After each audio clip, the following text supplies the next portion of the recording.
बड़े भी स्वामी जी इसके शिकार तो हो रहे हैं, 85 ग्राम का रोज लेकिन खा बड़ों लिया के करें। पास स्वामी जी एक मौका ये है कि उन्होंने वो ट्रांजिशन हाँ, पीरियड और देखा खाली है। पेट गाय का उन्होंने घी, मोबाइल के बगैर वाली भी का दुनिया तेल, देखी है का तेल, और मोबाइल के साथ बादाम वाली दुनिया वो देख रहे हैं, तो वो थोड़ा कंपैरिजन करके खुद को बचाने की कोशिश तो करते हैं।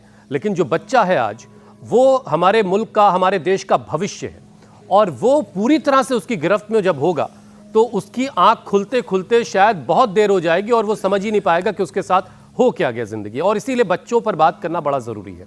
स्वामी जी देखिए, बढ़ा हुआ जो स्क्रीन टाइम की है, गलती है। एक तो माता पिता अपने कंफर्ट के लिए, अरे ठीक है बच्चा जो है उसको संभालना ना पड़े, मोबाइल पकड़ाते हैं, उसको कोई ना कोई कंप्यूटर गेम जो है उस पर लगा देते हैं।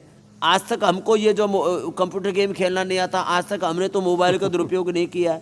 तो ये माँ बाप जो है अपने काम में लगे रहते हैं और जो है बच्चे को काम में लगा देते हैं। मोबाइल पकड़ाना नहीं, मोबाइल, अब थोड़ा सा कठोर शब्द बोल रहा हूँ, अपने बच्चों के हाथ में, नादान अपने बच्चों के, कम उम्र वाले जो अभी बहुत समझदार नहीं होते बच्चे, अलग तरह की उनकी भाव चेतना होती है, इंटेलिजेंस लेवल बहुत ज़्यादा होता है उनका, 1 सेकंड में 20 लाख इन्फॉर्मेशन तक प्रोसेस करने की कैपेसिटी होती है, लेकिन वो सारी दुरुपयोग हो रहा है ना उस शक्ति का। तो अपने कंफर्ट के चक्कर में बच्चों के हाथ में मोबाइल कतई मत पकड़ाइए। बच्चों के हाथ में मोबाइल पकड़ाने वाले माता पिता बच्चों के शत्रु हैं। इससे ज़्यादा कठोर शब्द बोलने सुबह सुबह ठीक नहीं है। एक दूसरा, लेकिन अगर ये शब्द स्वामी जी, जवान और बड़े भी इसे गंभीरता से लोग ले लें तो वो अपने बच्चों की जिंदगी संवार सकते ये हैं। भी एक दूसरे और जब इस दुनिया से जाएंगे तो बच्चा अपने माता पिता को वाकई कहेगा कि पिताजी और माताजी आपने मेरे लिए जो किया है। घर गृहस्थी बिगड़ रही है, 2 बच्चे पैदा हो गए, उसको छोड़ करके पत्नी भाग रही है, पति कहीं और भाग रहा है, बहुत बुरी हालत है। और तीसरा, अच्छा स्वामी जी देखिए, जो बढ़ा हुआ स्क्रीन टाइम है, इसकी वजह से वर्चुअल ऑटिज्म तेजी से बच्चों पर अटैक कर रहा है। और ये ऑटिज्म भी दरअसल है नहीं, लेकिन इसके लक्षण बिल्कुल वैसे ही ऑटिज्म जैसे नजर आते हैं। यानी आप इसे बीमारी का एक क्लोन कह सकते हैं।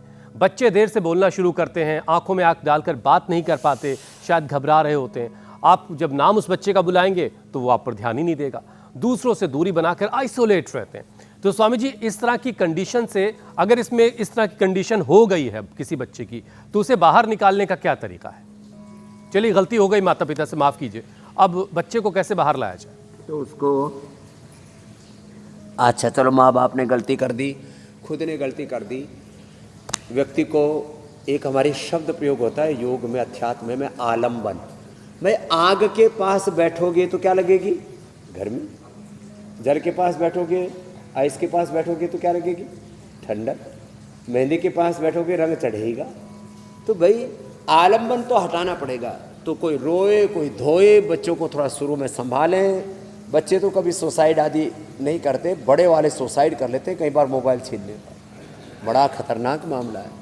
तो बच्चों को तो थोड़ा रोने धोने दें, चीखने चिल्लाने दें, 2-4 दिन में, 10 दिन में ठीक हो जाएंगे।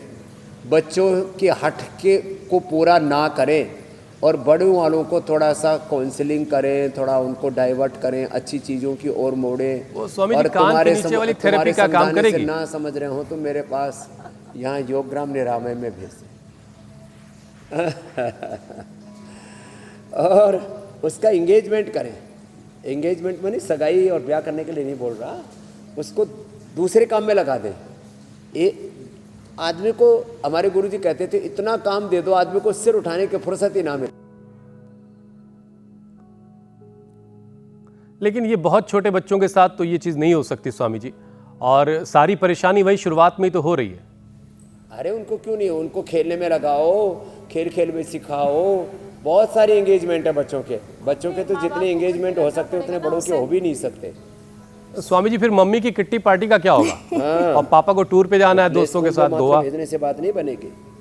तो अब ये बताइए, इस मुश्किल से बच्चा बाहर कैसे आएगा? बच्चा बाहर यही आएगा, देखो जैसे मैं कहता हूँ, माता पिता ना खाली बच्चे पैदा करना ही उनका धर्म नहीं है। 2, 4, 5 बच्चों को तो संभाल लो भाई। आजकल तो वैसे भी एवरेज 2.1 बच्चे का एवरेज है। तो भाई अपने 2-3 बच्चों को संभाल के रखो, इसमें क्या बात है? बहुत बड़ी जिम्मेदारी है। जैसे मैंने है, मेरे पास हजारों बच्चे हैं, 10,000 से ज़्यादा बच्चे तो हमारे पतंजलि गुरुकुलम, आचार्य कुलम पतंजलि विश्वविद्यालय में, उनको संभाल के रखते हैं कि नहीं रखते? अब हमारे सन्यासी हैं सैकड़ों, हम संभाल के रखते हैं। तो संभालना पड़ेगा, जिम्मेदारी लेना पड़ेगी। पलायनवादी नहीं बनो, जिम्मेदारियों को लो, और उसको निभाओ, जब निभाओगे तो हो जाएगा, कुछ नहीं। मैंने अपने सारे सन्यासियों के मोबाइल ले लिए, बड़े थे तो मैंने कहा बेटा इससे ना तुम्हारा कभी कभी अनावश्यक रूप से तुम्हारा भी समय इसमें खर्च हो जाता है। तो एक को छोड़ करके एक तो भाग गया मोबाइल लेते ही। मैंने कहा जा बेटा, बाद में हमको परेशान करता उससे पहले ही तूने रंग दिखा दिया। तो कोई देखो, अब ये सन्यास में तो ऐसा हो सकता है, गृहस्थ में तो ये भी नहीं कर सकते। तो अपने बच्चों को समझाएं, अपने जवान परिवार के यूथ को भी समझाएं, और कुछ को तो खुद को ही समझने की जरूरत है। मैं देखता स्वामी जी, हूं, मुझे लग रहा है कुछ बुड्ढे रील कि बना आज रहे जो हैं, माँ बाप को, दादा, माता पिता को दादी, ठीक से सारा डांट खून पड़ पानी गई है, पिला पड़ा है। तो मुझे लग रहा है माता पिता जो घर बैठे में देख रहे हैं वो आंसू बहाएं, उससे बेहतर है कि थोड़ा सा वो पसीना बहा लें